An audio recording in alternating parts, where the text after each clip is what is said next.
bem-vindos a mais um vídeo no Escancarando a Educação. No vídeo de hoje, o nosso convidado é o professor, mestre e doutor Tiago Freires. Tiago, muito obrigada por ter aceitado o nosso convite, agradeço imenso. E nós vamos discutir um pouco sobre a sua tese de doutoramento, que é o sentido da escola num contexto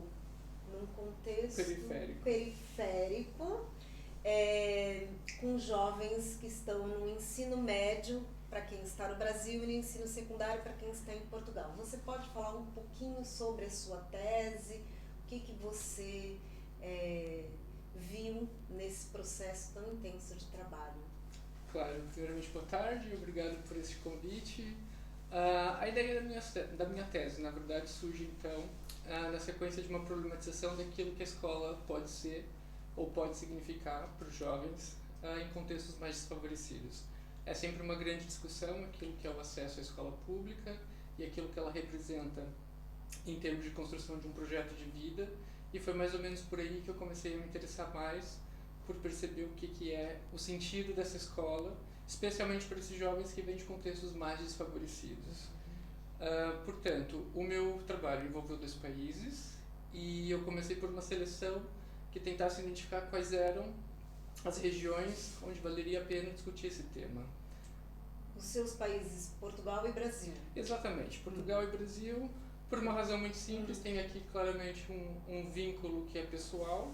Por um lado, o país que é o Brasil, que é o meu país de origem. Por outro lado, Portugal, que era o país onde eu estava a desenvolver o meu trabalho. São 2 países muito distintos, muito diferentes.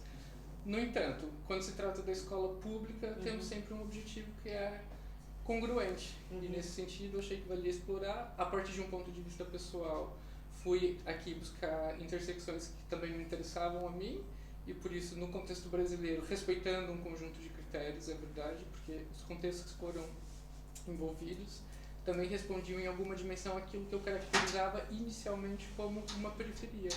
Porque a periferia quer dizer muita coisa, e isso também é uma das questões que depois eu tento discutir ao longo da tese, mas eu precisava partir de um ponto, e o meu ponto inicial foi a questão de um índice. Eu precisava me atrelar alguma questão mais palpável, e eu ali assentei essa escolha pautada no Índice de Desenvolvimento Humano, que é um índice que é elaborado por um programa das Nações Unidas, um programa de desenvolvimento das Nações Unidas, e é uma classificação que é feita por país. No caso, eu recorri a este índice, e não só, porque no Brasil, por exemplo, nós temos um índice que é o Índice de Desenvolvimento Humano por municípios. Então isso ajudou um pouco a situar o meu terreno, o que é que eu estava a buscar em termos de contexto. Em Portugal, nós não temos esse Índice de Desenvolvimento Humano conselhio, no caso aqui são conselhos, não são os municípios, mas nós tínhamos um levantamento feito em 2004 pelo Ministério do Território, do Ministério da Cidade, eu não me lembro muito bem como é que se dizia, e eles ali também faziam essa distribuição com base sempre numa tríade que mais ou menos passa pelas questões da longevidade, da educação e também da renda per capita, e também fizeram ali então um ranqueamento, digamos assim. Claro que a gente nunca pode levar esses ranqueamentos muito a sério, porque eles querem dizer muitas coisas para além daquilo que é a parte mais estatística. E depois, aqui em Portugal havia um estudo, esse mais acadêmico, que era à volta do ano de 2010, 2012, que também veio problematizar um pouco este ranqueamento e constituir um novo. E foi a partir desses estudos que eu então selecionei os meus contextos. Depois, claro, sempre aqui alguma pessoalidade, porque eu podia escolher muitos contextos no caso brasileiro, mas eu fui buscar um contexto que também me dizia alguma coisa a nível pessoal, e fui trabalhar numa região que é a região onde também a minha própria família tem origem. E achei que valia a pena, visto que dentro daquelas características que eu estava a buscar em termos de terreno, também correspondia. Portanto, dentro daquilo que eu poderia escolher, escolhi aquilo que tinha ligação com a minha história. E qual é a região que você escolheu no Brasil? No Brasil, portanto, fui realizar o meu trabalho em Fortaleza, que, como sabe, é a capital do estado do Ceará. Eu sou do interior, na verdade, mas o interior, curiosamente, havia, dentro desses índices, desses padrões de desenvolvimento humano, até havia cidades muito bem colocadas. Uma capital tinha interesse pelo fato de ser, primeiro, o fato de ser uma cidade muito grande, muito desigual, e aqui também me dava alguma margem para trabalhar as questões da desigualdade, e, portanto, cumprindo com os critérios que eu havia definido inicialmente, pareceu-me fazer sentido, e era também a cidade onde na altura viviam os meus pais, aliás, onde continuam a viver. E em Portugal, qual foi foi no Porto, qual foi a região que você escolheu em Portugal? Em Portugal foi um bocado mais difícil porque, e como já disse, é bastante diferente aqui no que são os contextos. Brasil e Portugal não são comparáveis a nível das questões de desenvolvimento humano de uma maneira generalizada e globalizada, e portanto as questões que se colocam no Brasil são muito diferentes das questões que se colocam aqui em Portugal em termos de desenvolvimento. Pautado por aquele estudo que eu referia agora há pouco sobre essa classificação, então, que não estava tão presa na questão da tríade educação, longevidade e renda, mas incluía muitos mais outros critérios. Eu fiquei então com um conjunto de municípios e privilegiei a Zona Norte, que é a zona onde eu residia.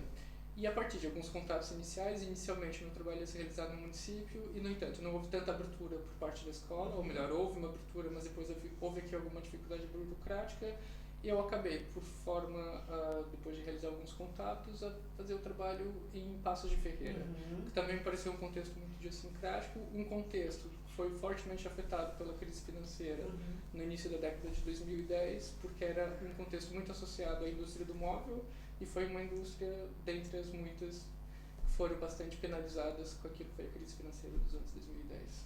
Muito bem. E que também fica no norte, né? Para quem não sabe, Paços Ferreira fica no norte.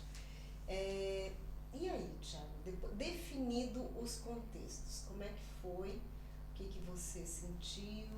O que houve depois disso, definido? Depois de definir os contextos e fazer algumas leituras referente àquilo que a própria caracterização desses contextos, vem a parte que eu acho que é sempre a parte mais intrigante, mais divertida do trabalho, que é ir ao terreno e começar esse contato com aqueles que poderiam ser os participantes do meu trabalho. Esses participantes, obviamente, estudantes, e no meu caso, por uma escolha parecia me fazer sentido, estudantes do ensino secundário, porque eu trabalho com a questão das histórias de vida, ou das narrativas, se assim quiser me chamar, e acho que é mais apropriado no caso, e as narrativas, quer dizer, quanto mais longo o ciclo de vida, mais histórias, mais experiências a gente pode reunir, portanto fazia sentido trabalhar com os estudantes do secundário ou do ensino médio, como a gente diz no Brasil. Então essa foi uma das razões para eu ter ido para o ensino secundário. Chegar a esses estudantes só era possível por meio das escolas, então o meu primeiro grande desafio era fazer contato com as escolas. E foi assim que eu então procedi. Claro que a gente também se usa um bocado daquilo que são as nossas redes de contatos, e portanto a nível da própria ligação que há entre a universidade e algumas escolas, isso também vai ajudando, vai facilitando a entrada no terreno, porque as escolas, embora estejam muito abertas a uma participação e essa comunicação, há sempre uma preocupação do ponto de vista do que essa pessoa que vem de fora fazer um trabalho em contexto escolar. Uma das primeiras coisas que eu tive que reforçar sempre no meu trabalho era referir que não era um trabalho de avaliação sobre aquelas escolas. O meu trabalho nunca foi um trabalho de análise de escolas. O meu trabalho era um trabalho centrado nos percursos, nas trajetórias de jovens que estavam a frequentar a escola naquele momento no ensino secundário, mas não era e nem nunca foi uma análise de uma escola específica, ou nesse caso de duas escolas que eram os pontos de partida. Mas a escola era de fato o ponto de partida para chegar àqueles que eram os meus participantes. Esse contato em Portugal foi um bocado intermediado, portanto, pelos meus contatos pessoais. No Brasil foi mais difícil. Foi mais difícil porque eu não tinha contatos no terreno. E então teve que começar aqui mesmo. A partir do momento que eu defini o contexto, eu também fui definir a própria zona, o próprio bairro onde aquilo iria acontecer. Nós estamos a falar de uma cidade com mais de 200 mil habitantes e, portanto, muito diversificada ela própria. Para minha sorte, digamos assim, também havia um estudo do próprio município de Fortaleza sobre as questões do desenvolvimento humano, que era o IDH Bairros. E eu fui então pegar nesse IDH Bairros e disse, eu vou aos extremos, eu quero ir para o bairro que esteja na ponta de baixo, naquilo que são então os critérios aqui definidos relativamente à questão da qualidade de vida. E foi assim que eu cheguei então ao Conjunto Palmeiras. Foi o bairro onde eu realizei o meu trabalho em Fortaleza. E o Conjunto Palmeiras, além de tudo, tinha uma história que era muito interessante e muito relevante, porque era um bairro que foi construído a partir de um movimento de gentrificação da capital, mas também foi muito participado por uma série de coletivos sociais. Isso tornou o contexto ainda mais interessante, embora fosse, não é, a procura de pessoas para discutir aquilo que eram suas trajetórias pessoais. A gente sabe que os contextos têm interferência nessas trajetórias, e estar num contexto onde havia essa história de construção social tão forte, para mim também fez algum sentido. E então, o meu primeiro contato com a escola foi de uma página no Facebook. As tecnologias já iam nos ajudar um bocado, e eu enviei uma mensagem para a página, não é, para o administrador, e apresentei e me disse qual era o meu propósito. Fiquei a saber que era uma professora que cuidava da página, era uma professora de inglês, foi muito receptiva desde sempre, e pronto, eu disse que se dispunha então a falar com a direção da escola e apresentar o meu projeto. E assim foi. Inicialmente recebi uma resposta positiva, eu fiquei muito contente, e então depois tive que fazer uma fase de preparação, que era a fase em que eu ia para o Brasil para passar um tempo mais alargado no terreno para fazer o trabalho de recolha de dados. Faltavam 2 semanas para eu ir ao Brasil quando eu recebi uma mensagem de que afinal a direção tinha mudado de ideia e que já não queria estar envolvida no meu projeto, porque não percebia exatamente o que eu ia fazer, e aquilo me deixou bastante desestruturado, porque eu já tinha tudo organizado. Antes de ir para a escola, eu ia fazer uma estadia na Universidade Estadual do Rio de Janeiro, onde eu ia fazer uma espécie de intercâmbio acadêmico, ficava lá durante 1 mês, e depois seguia para o terreno, acompanhado também um bocado aqui por essa relação. E já não havia muito tempo para alterar qualquer coisa no meu planeamento, então o que aconteceu foi, eu agradeci a professora e disse, olha, eu vou ver aqui o que eu posso fazer, mas continuo muito interessado nessa escola e nesse contexto. Quando cheguei já no Brasil, já em Fortaleza, mandei uma mensagem e disse, olha, eu sei que a direção não está aberta ao meu trabalho, mas eu gostaria de fazer uma visita e conhecê-los pessoalmente. O que aconteceu, entretanto? Houve um movimento de ocupação das escolas no Brasil naquele ano, que foi um movimento muito forte, que já não acontecia desde os anos 60, 70, porque eram os próprios estudantes a ocuparem as escolas. E isso tornou o meu trabalho ainda mais interessante, porque eu mandei então uma mensagem à professora, e a professora me respondeu assim, eu vou perguntar aos estudantes se você pode vir, maravilhoso. porque eram eles que estavam a gerir toda a situação, e eu, claro que sim. E depois ela confirmou positivamente, disse, olha, os estudantes vão te receber, pode vir, e o meu trabalho começa aí. Começa exatamente nesse momento que eu vou autorizado pelos estudantes a conversar sobre aquilo que era o meu projeto. A professora me recebeu, foi sempre muito simpática, muito aberta, apresentou-me a um líder dos estudantes que estava ali, que propôs que a gente fizesse uma conversa aberta, que na verdade foi quase que um focus group, como a gente diz, em termos de recolha de dados. E então nós fomos numa sala de aula, os alunos já estavam ocupados, passavam ali os dias e as noites, eles dormiam na escola. Nossa. E eu tive então com um conjunto de alunos que estava ali a fazer parte daquele movimento, e eles tiveram a me explicar por que eles estavam ali, o que eles estavam a fazer, e eu então expliquei o que eu estava ali e o que eu gostaria de fazer. Eles se mostraram muito receptivos, disseram que sim, que o trabalho ia ser realizado. Entretanto a professora disse, olha, há aqui conversas a serem feitas porque a direção ainda não está convencida de que é uma boa ideia, ou não está preparada, não sabe exatamente do que é que se trata, e portanto é preciso conversar um pouco mais sobre o assunto. Enquanto eu fiquei com os estudantes, a professora, no entanto, foi fazer esse intermédio com a própria direção da escola. E terminada essa reunião, eu fui conversar com a direção, fui me apresentar pela primeira vez então em pessoa, não é? Antes eu era só um nome virtual. E a diretora, afinal, aí muda de ideias e diz que sim, que seus alunos também estavam de acordo. Eu tinha então abertura e acesso à escola para realizar o meu trabalho. Foi um momento, calhou que foi um momento historicamente também muito interessante, porque passada uma semana a própria direção da escola foi retirada da escola pelos estudantes. E eles passam realmente a dominar todo aquele contexto, e eu, que não tinha planeado, nem fiz de fato nenhum trabalho dentro daquilo que é a etnografia, não é? Mas tive uma estadia muito alargada dentro do terreno, porque eu passei a frequentar a escola todos os dias, eu só não fui aos fins de semana, e assim estive por cerca de 2, 3 meses. E foi aí, num processo de bola de neve, que fui conhecendo as pessoas e convidando para participar do meu trabalho. Depois dessa conversa, que oficialmente não era um dado, porque nem sequer era o tema focado do meu trabalho, a questão da ocupação, Mas passou, claro, a ser um tema relevante para ser discutido também, até em termos de participação e questões relacionadas ao desenvolvimento juvenil.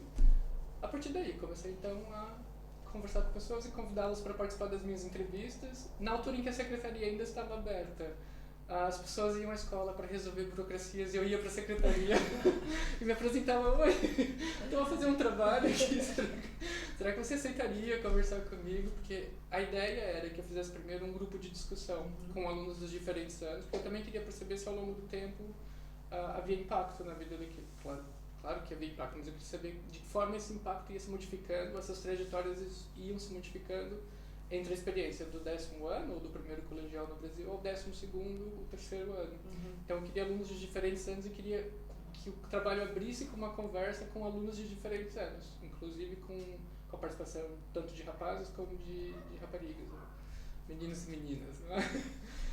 Isso foi um bocado difícil no começo, porque eu não conseguia essa diversidade logo de cara. Tinha ali um grupo mais específico que era sobretudo do 12º ano, ou do 3º ano. E então eu tive que reformular o plano e até comecei pelas entrevistas. E enquanto eu ia fazer entrevistas, eu ia conhecendo mais gente, ia juntando, e aí consegui chegar então nesse grupo de discussão que aconteceu a meio das entrevistas, mas eu já tinha conhecido algumas histórias. O que foi útil também, eu já estava cada vez mais imbuído no terreno, e o fato de participar realmente constantemente acabou agregando muito valor ao trabalho e a experiência que eu estava conhecendo.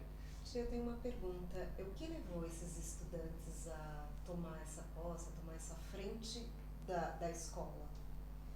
E que culminou com a saída da direção?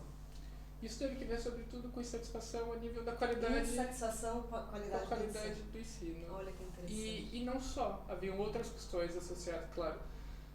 Pautas sociais maiores, mas que também estão associadas exatamente às desigualdades que a gente assiste no próprio contexto, como, por exemplo, uma das questões que culminava ali naquela escola era o fato, por exemplo, da qualidade da merenda escolar. E eles assumiam que a merenda, exatamente, eles assumiam que muitos estudantes só tinham uma refeição ali e também não estavam satisfeitos com aquela qualidade, com a qualidade daquilo que era ofertado. Por isso também era uma das pautas. A própria relação pedagógica era uma das pautas, e uma muito forte que havia ali era a questão da infraestrutura. Como a gente sabe, Fortaleza é uma cidade cuja média de temperatura deve rondar os 25, 30 graus.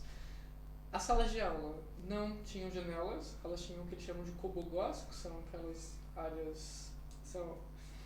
É uma espécie de tijoleira que é aberta, e isso só tem na parte de cima. E depois tinha a questão do ar-condicionado, e as salas realmente, algumas salas tinham ar-condicionado. O que acontecia nessa escola? Não podia haver ar-condicionado em todas as salas, porque a rede elétrica era muito antiga, e se houvesse, ia abaixo. Então os alunos dividiam-se entre os privilegiados, que tinham aulas com ar-condicionado, e os que não tinham. E essa insatisfação com essa questão da infraestrutura, penso que foi, na verdade, o ponto motor. Mas estou a ser muito redutor daquilo que era a pauta deles, porque havia muitas mais questões, e aquilo não foi só naquela escola. O movimento de ocupação foi um movimento muito mais amplo, que aconteceu em toda a capital, em todas as regionais de educação, e, portanto, eles foram se comunicando, mas a questão-chave era realmente uma educação de melhor qualidade. E pronto, e feito esse processo das entrevistas, você foi para análise dos seus dados recolhidos, e aí, o que você... E aí, primeiro, era um mundo de dados. Eu imagino. E então, é aquele susto, aquele meme que a gente vê a montanha, a onda na nossa direção, você pensa, ok, o que eu vou fazer com isso tudo agora? E até pensando assim, por que eu deixei eles lá? Que na verdade era o princípio do trabalho, não é? O nosso princípio norteador é o da escuta, e claro que depois você se depara com aquele monte de dados, ok, e agora? O que eu vou fazer com isso? E aqui há muitas questões éticas também em cima da mesa, e há muitas preocupações que se colocam, porque há uma responsabilidade, ou pelo menos eu encarei dessa forma. Havia uma responsabilidade com a narrativa que se ia construir a partir dali. Porque não foram só histórias, foram vidas que foram partilhadas comigo, e é claro que como investigador a gente também tem que se perguntar qual é a nossa responsabilidade, não é? Eu brinco sempre que a profissão da investigação é a profissão do curioso, a gente quer ir lá e quer saber tudo, mas depois o que a gente faz com isso também pode ter impacto. Positivo ou negativo, exatamente, né, exatamente. E é por isso que a gente tem que ter muito cuidado com aquilo que afirma a partir daquilo que ouviu e a partir daquilo que são os dados que foram produzidos. E pronto, eu entrei nesse processo então de imergir, de afundar naqueles dados e tentar perceber o que é que eles estavam a me dizer. Não falamos muito aqui da questão de Portugal, a Recolha em Portugal também foi uma espécie de bola de neve, mas aqui eu tive mais apoio do ponto de vista da escola, foi muito mais institucionalizada a relação, a forma como eu cheguei aos estudantes.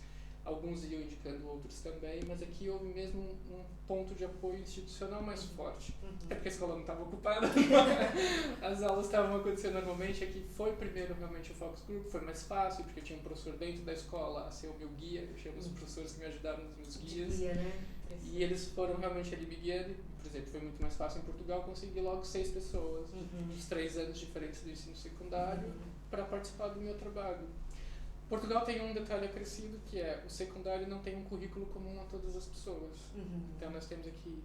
Que é diferente do Brasil. Exatamente. Dentro da oferta do ensino secundário, daquilo que é o ensino médio, a gente tem aqui diferentes ramos, dentre os quais o científico humanístico, e foi aí que eu inseri o meu trabalho, e o científico humanístico também tem diferentes cursos. Portanto, a gente tem a área da economia, das ciências econômicas, tem a área das artes, tem a área das humanidades, e eu tentei também englobar aqui participantes de diferentes áreas desses contextos. Mas isso era para dizer a propósito da relação que a gente teve com a escola. Sim, sim. E você acha, desculpa interromper, e você acha que essa relação mais, eu não sei, não diria mais aberta, ou talvez mais consciente de um estudo científico em Portugal, você acha que é devido ao processo mesmo, as pesquisas científicas aqui ter mais valor do que no Brasil, ou ser mais conhecido por ser um país pequeno?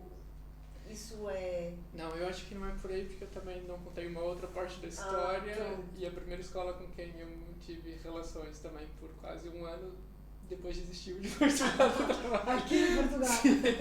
Portanto, foi uma sequência de desistência. O trabalho acadêmico exige muitas reformulações, muitos planos B, C, D. É verdade. Não, o que eu acho que aconteceu aqui foi uma facilitação do ponto de vista do meu guia. Quem era o meu guia, a relação que ele tinha do ponto de vista institucional com a própria academia. Portanto, a minha rede de contatos aqui facilitou-me mais o trabalho. Mas quando eu fiz esse contato sem rede, não é? Quando eu fui, me apresentei e propus o trabalho, e eu falei com muitas escolas, dentro daqueles contextos que eu havia identificado que seriam interessantes para o estudo, também houve dificuldades.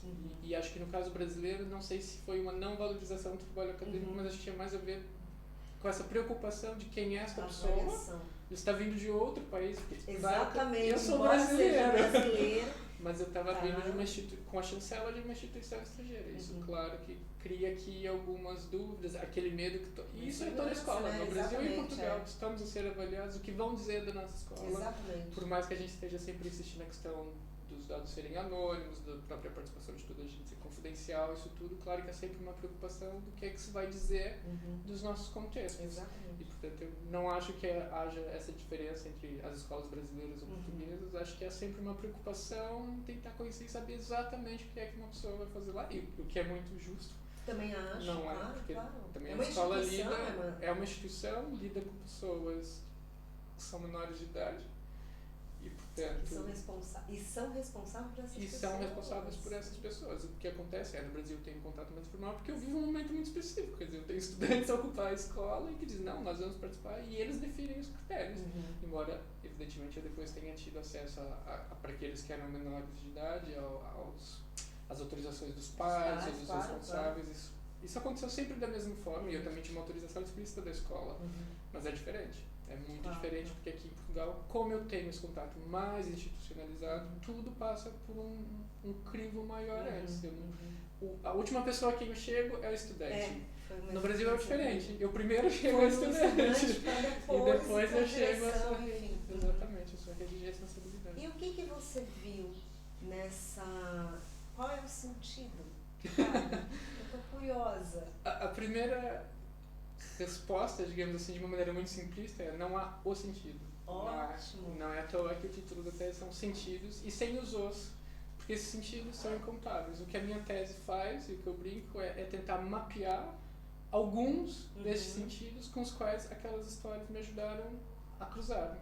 Mas não há nem tão pouco 5 ou 6, há muitos. E nessa tese eu me cruzo com alguns, porque é sempre importante lembrar que a gente não pode generalizar aquilo que aconteceu, especialmente quando se trabalha da forma como eu trabalho, que é a partir das histórias das pessoas. Ou seja, eu me cruzei com um conjunto de histórias, claro que são explicadas e trianguladas com aquilo que são os seus contextos, os contextos institucionais da escola, do próprio contexto geográfico, a família é muito importante no meu trabalho. E eu aí vou conseguindo mapear alguns desses percursos e encontrar algumas coisas em comum. Não quero dizer que em todas as escolas seja igual e em que diferentes contextos isso vai acontecer. E, portanto, esses sentidos são muitos, mas eu acho que a mensagem principal que se calhar eu podia de uma forma muito simplista deixar aqui, e mais positiva, porque quando eu falava no começo daquela quantidade de dados da responsabilidade, também tem a ver com essa ideia de que a gente se cruza com muita informação. E essa informação, a certa altura, parece mesmo que dá para puxar para muitas narrativas e elas podem ser muito opostas. Então é preciso passar muito tempo, não é, a fundamentar, a perceber o que é que está à nossa frente, os nossos processos analíticos de categorização, de recategorização, de validação daquilo que está ali, para perceber realmente o que pode ser dito a partir daqueles dados. A narrativa nem é muito positiva, nem é muito negativa, mas eu acho que aquilo que importa de se reter é essa ideia de que, contrariando muito do que se ouve no senso comum, ou daquilo que a gente está habituado a ouvir, os jovens gostam da escola. Isso é um dado claro no meu trabalho. Agora, os jovens querem participar de uma outra escola. Mas essa escola já existe. Porque uma escola, e aqui uma escola física, ela é muitas escolas.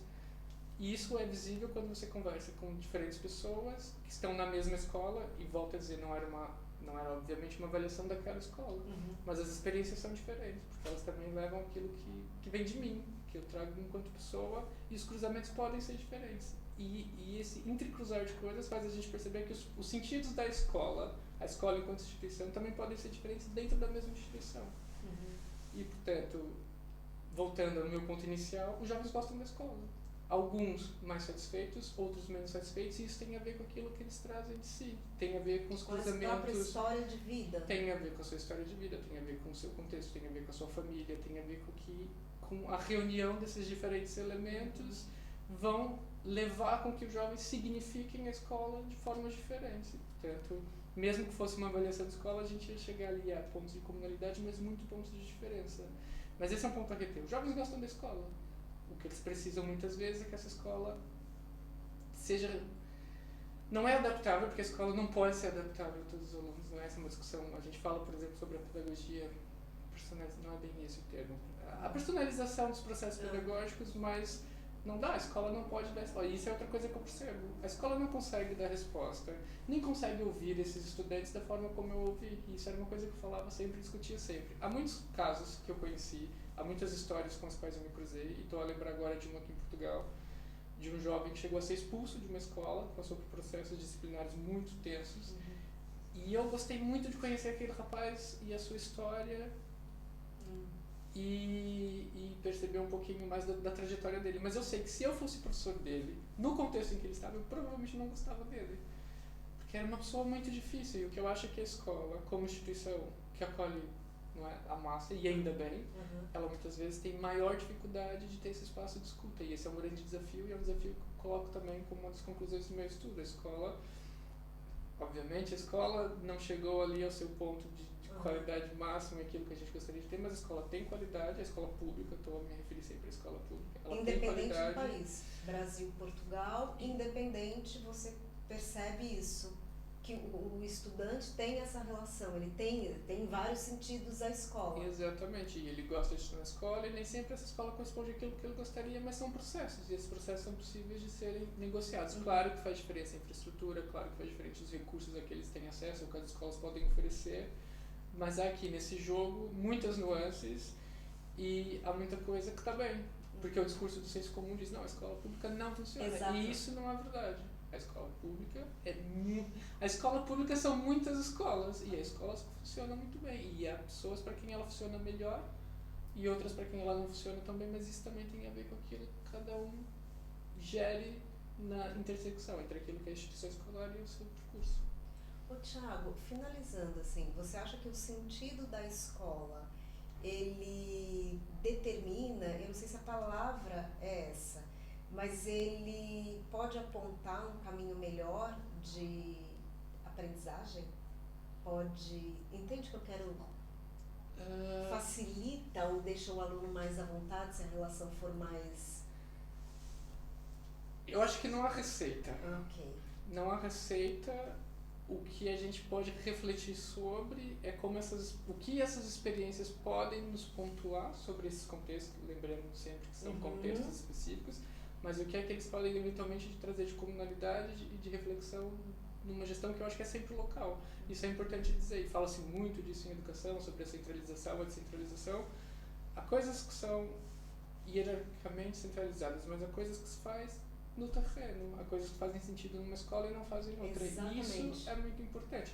Eu acho que isso é o que a gente pode ouvir da parte dos estudantes, e eu tenho certeza que se tivesse entrevistado alguns professores teriam ouvido coisas semelhantes sobre aquilo que se pode fazer ali. A escola contextualizada, que não precisa de ser só a escola contextualizada. Eu acho que é possível uma escola contextualizada dentro de um programa que também é mais transversal, mas isso é importante. E eu acho que eu vou só corrigir o sentido da escola de novo. Os sentidos. Os sentidos da escola permitem. Essas experiências permitem que a gente aprenda algumas coisas sobre como a gente pode caminhar, mas é preciso situar sempre essa experiência. Ok, Thiago, a gente para por aqui. Eu vou deixar um link da tese do Thiago para quem tem interesse em ler, que é Os Sentidos da Escola em Contextos Periféricos, Narrativas de Jovens Brasileiros e Portugueses. É isso. Muito obrigada. Ti, gratidão. Obrigado,